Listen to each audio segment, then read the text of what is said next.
Bonjour à tous. Aujourd'hui, nous sommes veille de Rosh Chodesh Menachem Av, cette période particulière des 3 semaines qui se décompose en 3 parties. Il y a la partie du 17 Tammuz au 9 Av, il y a la deuxième partie plus ciblée du 1er au 9 Av, et enfin il y aura la semaine où tombe Tisha B'Av.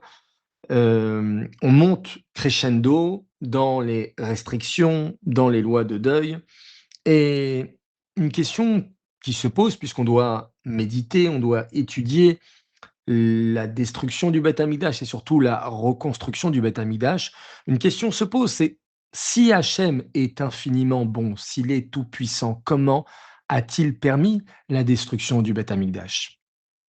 Plus encore, les prophètes disent c'est Hachem lui-même qui a détruit le Beth Amikdash. Et c'est compréhensible puisque tout vient d'Hachem. Ça fait mal d'entendre ça.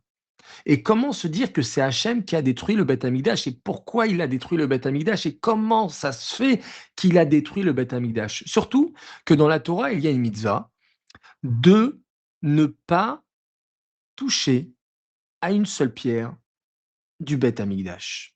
C'est le Rambam qui déduit cela sur une mitzvah qui a été donnée de détruire les autels idolâtres. Et ensuite, la Torah de préciser, vous ne ferez pas ainsi pour Hachem.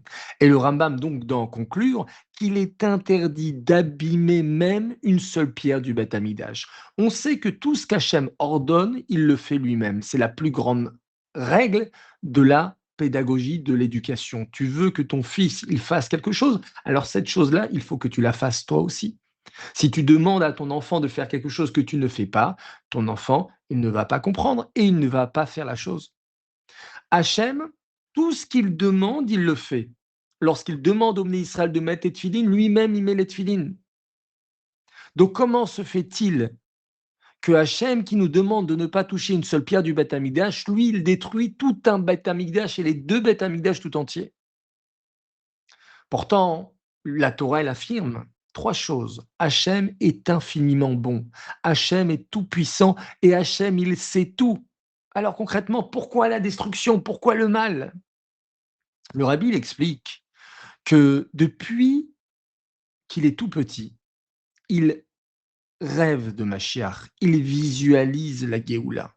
Il attend depuis son enfance la Géoula. Mais pas simplement une Géoula qui va mettre fin aux souffrances.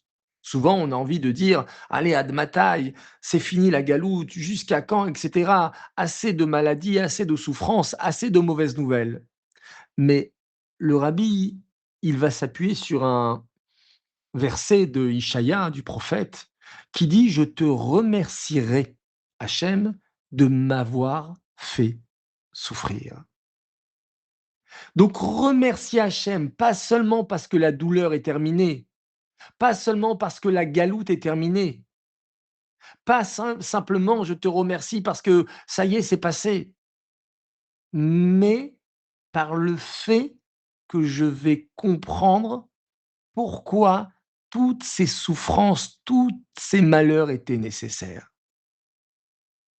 Et le prophète Yirmiyahu de dire: «Je transformerai votre tristesse en joie». Ça veut dire que vous qui avez cru tout le temps que c'était triste, c'était douloureux, c'était difficile, vous allez comprendre qu'il y a des choses qui se cachaient là-dedans. Et le rabbi donc attend la Géoula, pas simplement pour mettre fin aux souffrances, mais pour comprendre toute la beauté finalement de l'histoire du peuple juif.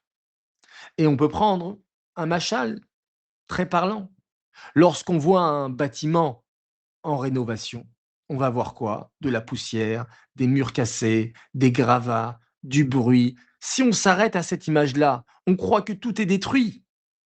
Mais au contraire, on voit tout d'un coup une pancarte qui nous rappelle: «Excusez le bruit, excusez la poussière, ici, nous construisons.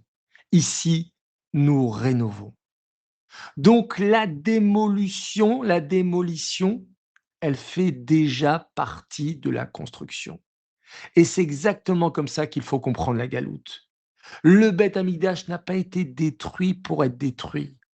Il a été démonté pour laisser place à un troisième Beth Amikdash infiniment plus grand et éternel. Ça, c'est ce que Rabbi Akiva, il a compris lorsque il était avec ses camarades et il s'attristait devant, les ruines du Beth Amikdash et Rabbi Akiva, il riait et les maîtres lui ont dit: «Mais pourquoi tu ris?» Et Rabbi Akiva a dit: «Parce que je sais que c'est ainsi que le Beth Amikdash, il va être reconstruit». Le processus commence déjà. Vous, vous voyez la destruction. Vous, vous êtes dans un état où je vais subir la situation. Moi, non. Au contraire, ça va me sublimer. Et je suis heureux parce que je vois déjà et je visualise déjà la reconstruction du Beth Amikdash. Alors que par les mérites, le mérite de notre étude, on puisse faire accélérer définitivement la venue du Mashiach. Amen.